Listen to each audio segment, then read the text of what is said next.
Hi, Bryn, it's Auntie P. I have a book for us to read. Would you like to see? Today's book is called The Little House by Virginia Lee Burton.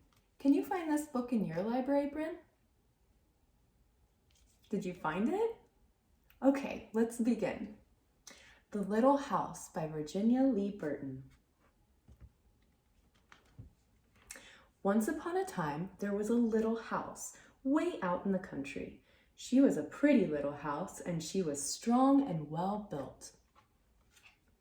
The little house was very happy as she sat on the hill and watched the countryside around her. She watched the sunrise in the morning, and she watched the sunset in the evening.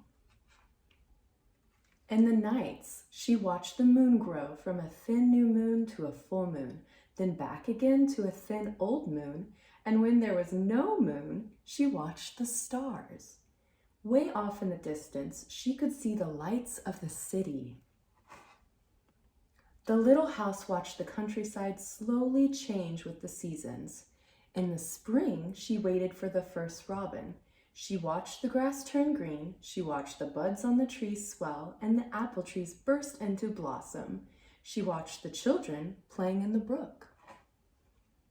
In the long summer days, she sat in the sun and watched the trees cover themselves with leaves, and the white daisies cover the hill. She watched the apples turn red and ripen. She watched the children swimming in the pool. In the fall, she watched the first frost turn the leaves to bright yellow and orange and red. She watched the harvest gathered and the apples picked. She watched the children going back to school. In the winter, she watched the children coasting and skating. Year followed year, the apple trees grew old and the new ones were planted. Now at night, the lights of the city seemed brighter and closer. Now the little house watched the trucks and the automobiles going back and forth to the city. Gasoline stations, roadside stands, and small houses followed the new road. Everyone and everything moved much faster now than before. More roads were made, and more houses, and bigger houses, apartment houses, and tenement houses. Schools, stores, and garages crowded around the little house. No one wanted to live in her and take care of her anymore. Now it was not so quiet and peaceful at night. Now the lights of the city were bright and very close, and the streetlights shone all night. The little house missed the field of daisies and the apple trees dancing in the moonlight. Pretty soon, there were trolley cars going back and forth in front of the little house all day and part of the night. Everyone seemed to be very busy, and everyone seemed to be in a hurry. Pretty soon, there was an elevated train going back and forth above the little house. The air was filled with dust and smoke. Now she couldn't tell when spring came, or summer, or fall, or winter. It all seemed about the same. Pretty soon, there was a subway going back and forth underneath the little house.